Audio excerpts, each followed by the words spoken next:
Thank you for clicking this video. This is Batok with Ola. My name is Mujola Olu, and today we want to talk about another aspect of criminal litigation. We want to talk about trial within trial.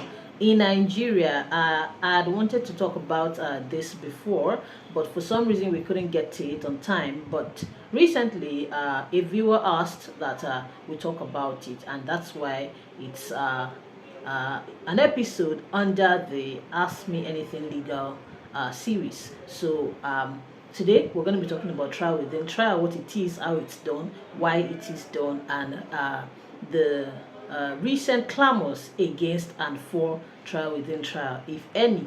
So stay tuned and don't forget to subscribe to the channel. A trial within trial is a mini trial that's conducted within a criminal trial to determine the voluntariness of a confessional statement. I'll break it down. So a criminal trial is ongoing in court, in a Nigerian court. Say maybe a trial for armed robbery is ongoing, and now the prosecution has tendered the confessional statement of the defendant, the accused person, defendant, and now the defendant is telling the court that I did not make that statement voluntarily. The police coerced me. I was forced. I made it under duress. I made it under the promise of this or that. I was beaten, I was bashed, I was cudgeled, into making this statement.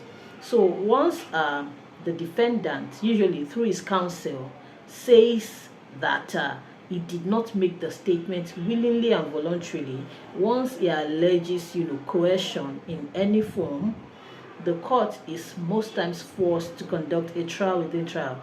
The defense counsel will ask for a trial within trial, and so the court will pause the ongoing trial and then start a mini trial within that same trial, same parties, and all of that, same judge, for them to join issues on whether the prosecution, that is the police now, extracted the statement, the confessional statement from the accused person, from the defendant, voluntarily, whether he volunteered the statement or he was coerced into giving it, or manipulated into giving the statement. So the courts will make a ruling on it after parties have joined issues. They will file their address as if they're filing a final written address.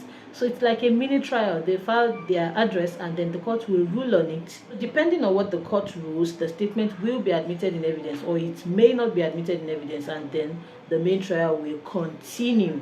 I've talked about trial within trial on this channel. I've talked about, a case, a murder matter that was a part of at some point, where it took the court about 2 years or more before it could deliver the ruling on the trial within trial. And all this while, the main trial had been paused.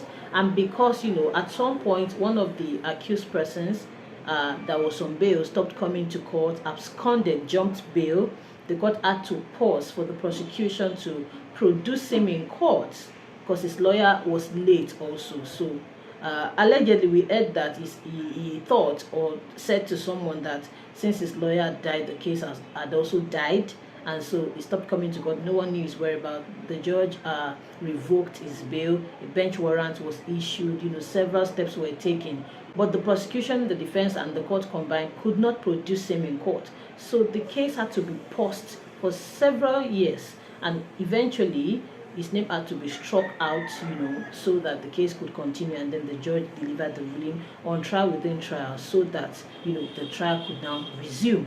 At that time, a key prosecution witness, IPO, had been transferred out of jurisdiction, so it became even more difficult to get him to come to court to testify so that the trial could continue. So these are just some of the things that happens. Trial within trial pauses the main trial so that the court can confirm the voluntariness of a confessional statement, because confessional statements are very crucial in criminal trials. So the court has to be sure that it was volunteered by the defendant, and so the main trial will be paused, and it could take as long as possible. That's why it's not that desirable these days, however beneficial, or however good the rationale for introducing it into the system might have been, at the time and even now.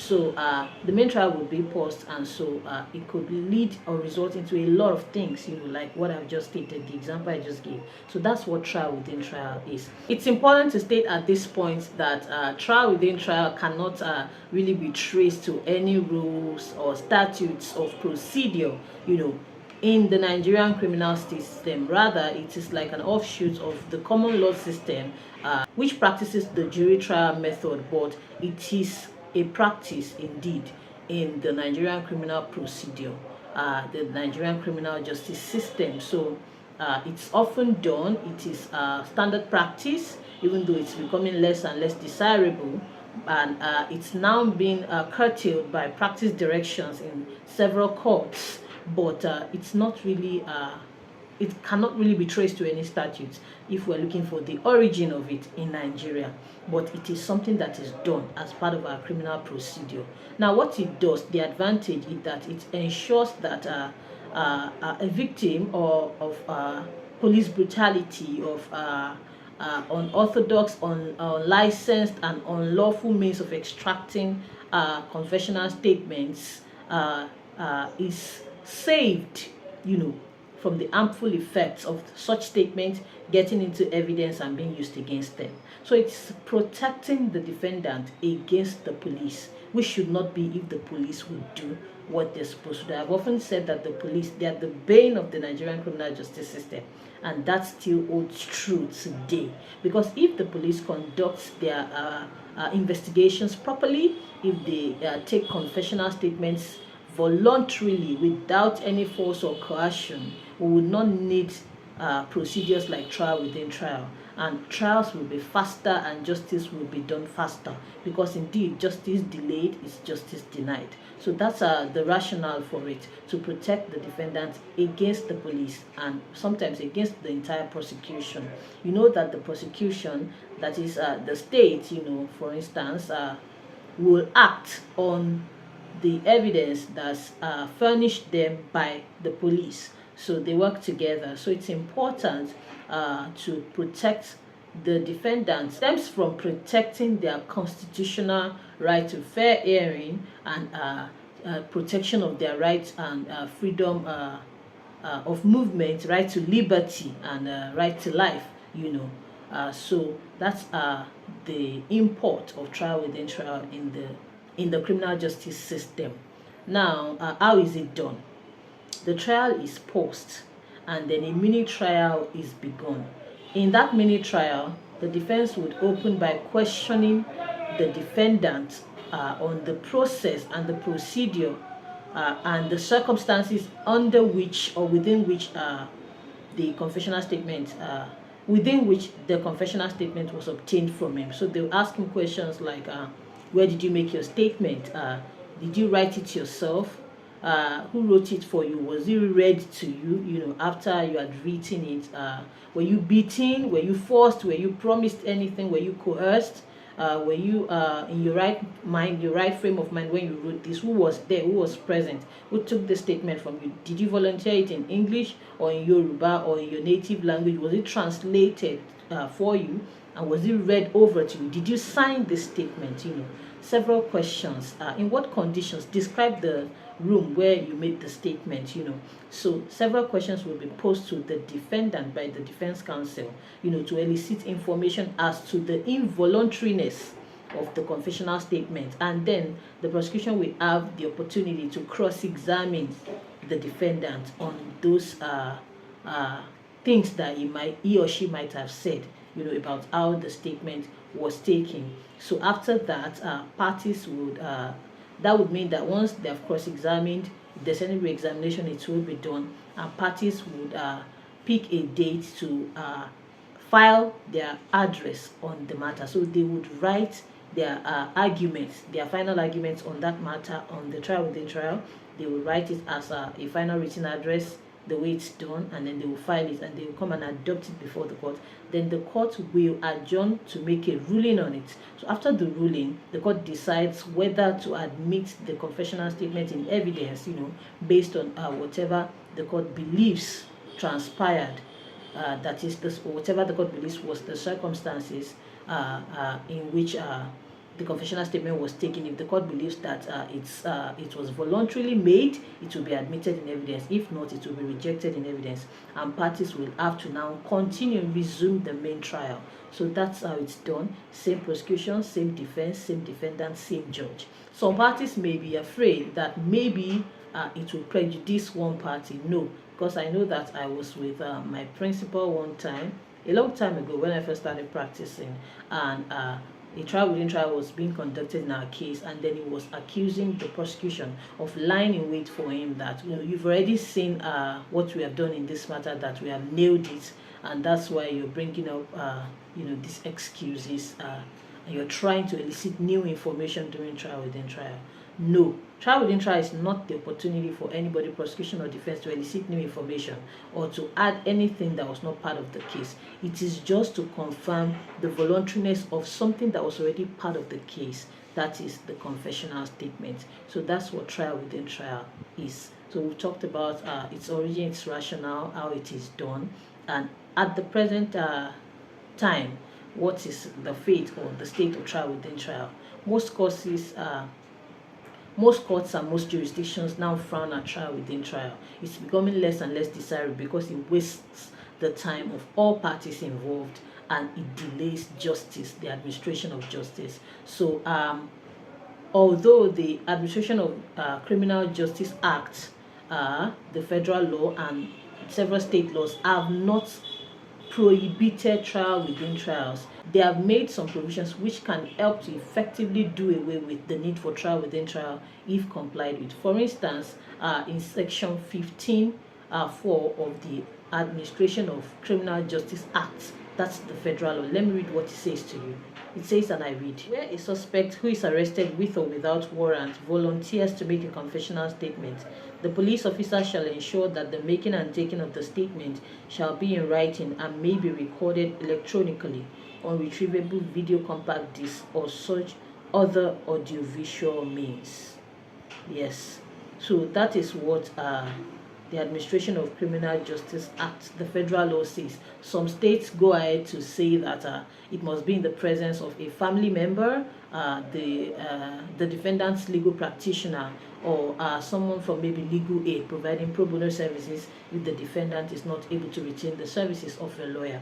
So all these provisions are just to ensure that if you check section 9 of the Administration of Criminal Justice Law of Lagos State as well, and it has those provisions, those of Oyo State, those states, Kogi states, they all have provisions to the effect that when the police are obtaining a confessional statement from a defendant, a prospective defendant who is a suspect at that stage, they should do it in the presence of a witness, probably someone from legal aid, someone, a family member of the suspect, or the legal practitioner, the lawyer of the suspect, and it must be recorded, video recorded, so that you know, in this instance, the defendant will not be able to say, oh, I was beaten, when there's video evidence before the court that it was done freely, fairly. We even gave you biscuit and drink, or gala and drink, like you know, one DSS matter that I was a part of, you know, we tendered the discs in court, and on the discs were recorded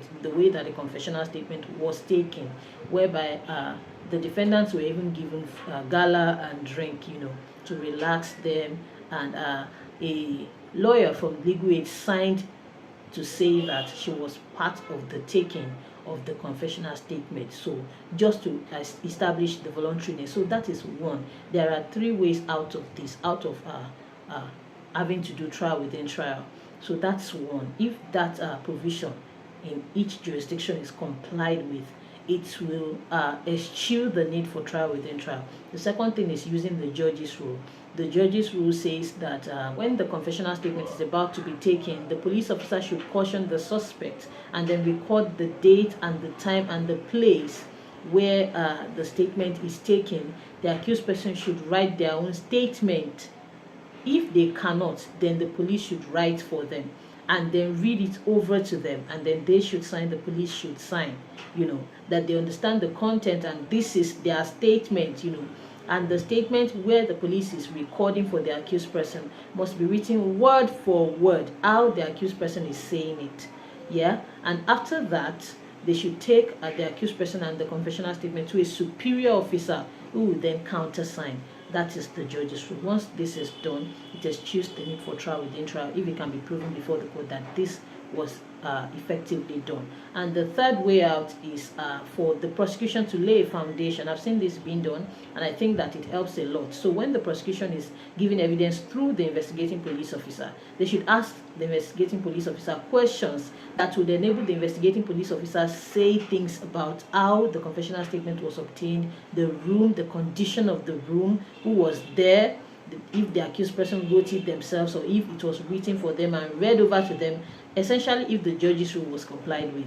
So if the prosecution has already laid proper foundation through their witness about this, when it's the turn of the defense, they will not be able really to raise an objection to the voluntariness of the confessional statement.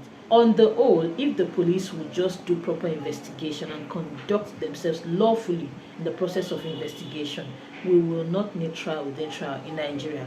Now, the practice direction in most courts now, which also stems from the provision of the ACJA and the ACJL in most jurisdictions, is that when a party, that is the defense, raises an objection to the voluntariness of the confessional statement, or raises any other objection, to the charge, to the case of the prosecution, or any other party raises any objection during trial, instead of pausing to make a ruling on that, the court is now mandated to make a ruling at the end alongside the judgment. So whether you say that the court does not have jurisdiction, whether you say that the statement was not voluntary, whatever objection you're raising, the provision of the law, the ACJL in different jurisdictions, and the practice directions now is that all those things should be taken alongside the judgment. Now, someone would ask, what happens if the court rules or takes all these things alongside the judgment, and it now finds that, oh, this confessional statement is not admissible, or we don't even have jurisdiction, at judgment stage after having gone through the trial? Well, that is it is what it is, but that's the provision of the law, and in most cases most judges are now complying with it. So they take everything at the end during judgment, so just to hasten the administration of criminal justice, because ordinarily the rules of court says that when trial begins, the court should be adjourning daily. That is, if we start trial today, we should keep coming back every day until we finish. And if there's an adjournment within those days, it should not be more than 2 weeks. But that's not what we find because of how full the court dockets are in Nigeria.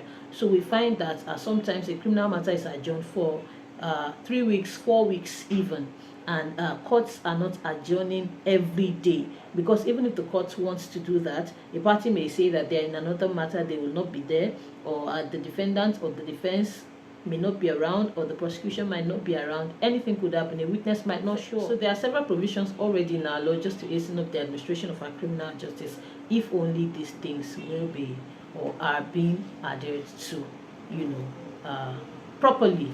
So that's all I have for you in this video. If you need legal consultation, paid legal consultation, or document review, any of your legal documents, you can shoot me a mail at houseoflivingstones@gmail.com, or click the link in the description box and book a session for yourself. I will see you in my very next video. Don't forget to subscribe. Toodles.